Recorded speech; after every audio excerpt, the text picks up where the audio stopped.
రాష్ట్రంలో చలి చంపేస్తోంది. టెంపరేచర్లు పడిపోవడంతో పాటు పొగమంచుతో జనం ఇబ్బందులు పడుతున్నారు. ఉమ్మడి ఆదిలాబాద్ జిల్లాలో అత్యల్ప ఉష్ణోగ్రతలు నమోదవుతున్నాయి. ఆర్లీలో 8 డిగ్రీలు, గిన్నెధారిలో 8.8 డిగ్రీల ఉష్ణోగ్రతలు రికార్డ్ అవుతున్నాయి. ఇక పొగమంచు ఎఫెక్ట్తో నేషనల్ హైవే 44 పై వెళ్తున్న వాహనదారులు ఇబ్బందులు పడుతున్నారు. పెరిగిన చలితో స్కూళ్లకు వెళ్లే విద్యార్థులు, వృద్ధులు అవస్థలు పడుతున్నారు. ఉమ్మడి ఆదిలాబాద్ జిల్లాలోని చలి తీవ్రతపై మరిన్ని డీటెయిల్స్ దేవిదాస్ అందిస్తారు. తెలంగాణ జిల్లాలో చలి పంజా విసురుతుంది. ప్రధానంగా ఆదిలాబాద్ జిల్లాలో కనిష్ట ఉష్ణోగ్రతలు మళ్లీ తగ్గుముఖం పడుతున్నాయి. గత 5 రోజులుగా ఆదిలాబాద్ జిల్లాలో 9 నుంచి 6.7 డిగ్రీల కనిష్ట ఉష్ణోగ్రతలు నమోదవుతున్న పరిస్థితి ఉంది.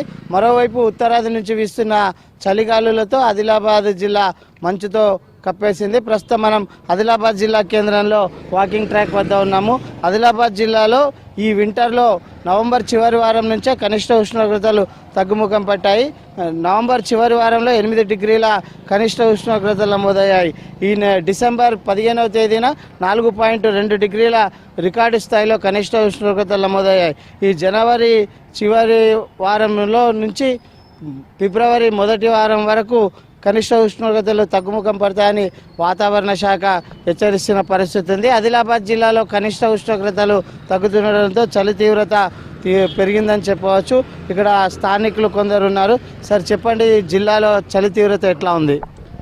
వారం కింద కొంచెం తగ్గినుండే, తర్వాత ఇప్పుడు మళ్ళీ చలి తీవ్రత బాగా పెరిగింది. ఈ 4-5 రోజుల నుంచి చలి బాగా పెడుతున్నది. తర్వాత ఇది ఇంకో వారం రోజుల దాకా ఉండేటువంటి పరిస్థితి అయితే కనిపిస్తున్నది. ఉదయం పూట మంచు కురుస్తున్నది. వాకింగ్కు రాలేకపోతున్నాం, అంటే ఎండ వచ్చేదాకా వాకింగ్కు రాలేకపోతున్నటువంటి పరిస్థితి ఉన్నది. సో ఇది అంటే వాతావరణంలో వస్తున్నటువంటి మార్పుల ఫలితంగా ఈ విభిన్నమైనటువంటి కాలాలు మనకు ఆదిలాబాద్ జిల్లాలో, ముఖ్యంగా ఉమ్మడి ఆదిలాబాద్ జిల్లాలో కనిపిస్తున్నాయి.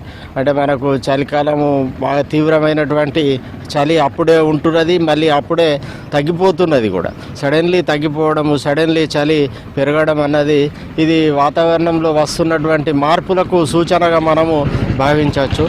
ఇవాళ ఒక 20-30 సంవత్సరాల క్రితం ఉన్నటువంటి పరిస్థితికి ఇప్పటికీ మనకు చాలా స్పష్టంగా తేడా కనిపిస్తున్నాయి. అప్పుడు మనం కాలాలని స్పష్టంగా చెప్పడానికి అవకాశం ఉండే. సో ఇట్లా ఇది వర్షాకాలము, ఇది చలికాలము, ఇది ఎండాకాలము అని చెప్పేసి. సో ఇప్పుడు అట్లాంటి పరిస్థితి లేదు. మనకు అప్పుడే వర్షాకాలంలో ఎండలు కొడుతున్నాయి.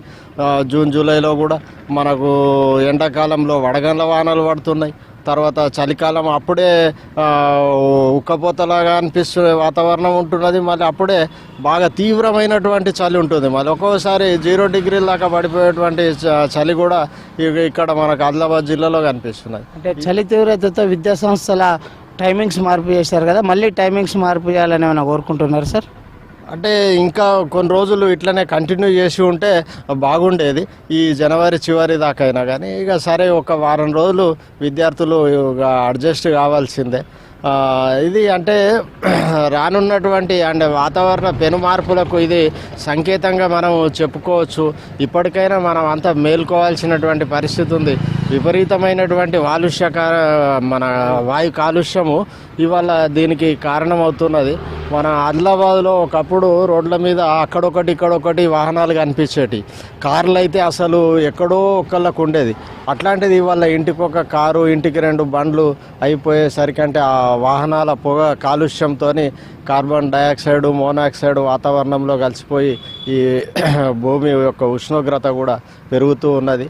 ఇది రానున్నటువంటి కాలంలో ఇది ప్రమాదమే అని మనం చెప్పచ్చు సార్. అంటే చలి తీవ్రతతో వృద్ధులు, చిన్నారులు ఎలాంటి ఇబ్బందులు పడుతున్నారు సార్? చాలా తీవ్రమైనటువంటి ఇబ్బందులు ఉంటాయి. వృద్ధులు అయితే వాళ్ళకు ఆరోగ్యపరంగా చాలా ఇబ్బందులు తలెత్తేటువంటి అవకాశం ఉంటుంది. ఆస్తమా రోగులకు చాలా శ్వాసకోశ వ్యాధులు పెరిగేటువంటి అవకాశం ఉంటుంది. చిన్నారులకు కూడా శ్వాసకోశ వ్యాధులు, న్యూమోనియా లాంటి వ్యాధులు పెరిగేటువంటి అవకాశం ఉంటుంది. వైరల్ ఫీవర్స్ ఇట్లాంటి బాగా ఈ వాతావరణ మార్పులతో, తీవ్రమైన మార్పులతో వైరల్ ఫీవర్స్ ముఖ్యంగా ఎక్కువగా వస్తాయి. ఈ గిరిజన ప్రాంతాలలో కూడా వాళ్ళకు ముందే పోషకాహార లోపంతో, రక్తహీనతతో బాధపడుతున్నారు. దాంతో ఇది వ్యాధులు తీవ్రంగా పెరగడానికి అవకాశం ఉంటుంది. వాతావరణ మార్పులతో వృద్ధులు, దీర్ఘకాలిక వ్యాధిగ్రస్తులు, చిన్నారులు తీవ్ర అవస్థలు పడుతున్నారని స్థానికులు చెప్తున్నారు. కెమెరామెన్ విఠల్తో దేవిదాస్, V6 న్యూస్, ఆదిలాబాద్ నుంచి.